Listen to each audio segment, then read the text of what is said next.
Upon the release of New State Mobile, I immediately switched games, hoping that it would offer the more refined experience that I longed from PUBG Mobile. However, things didn't really go so well for Krafton's mobile title as the game immediately went up in flames the moment it was launched. The game had a rough time, although it is slowly becoming better and better through monthly updates. However, progress is slow, too slow to keep up with the demand for a more stable game, more content, and more fixes. So, I went back to PUBG Mobile, seeing that it just had its latest update. I thought that I should go and check it out. Opening the app was a nostalgia. The opening screen and the Lightspeed 10 set Krafton text, contrasted by the new opening song followed by the original main menu music, was a trip back to 2019. The game had surely grown, but still kept quite the mess of a UI from back then. And after this, I immediately downloaded Erangel and played the match.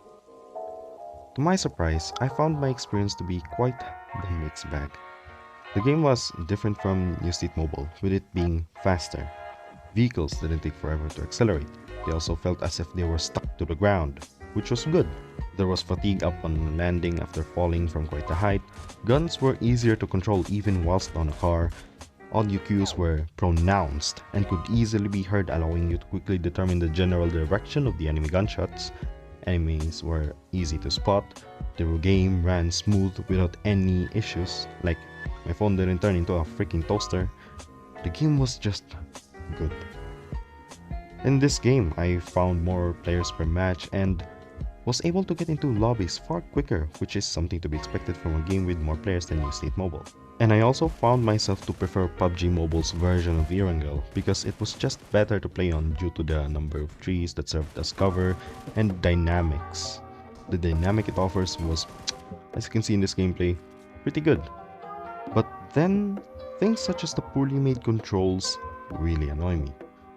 The vault button, which should only do what it is supposed to do, acts as a hybrid jump button, like in the default settings, which makes no absolute sense since the reason why we have the option to separate the two functions is to make less errors. Couple that with the game's poor registration makes things as simple as vaulting through a window a pain, as I often have to line up my run, then double tap in order to vault, because if I only press once or miss even by a tiny bit, then I would just jump. The joystick movement controls isn't really that good either, and the movement of the game just feels clunky, stiff, and hard.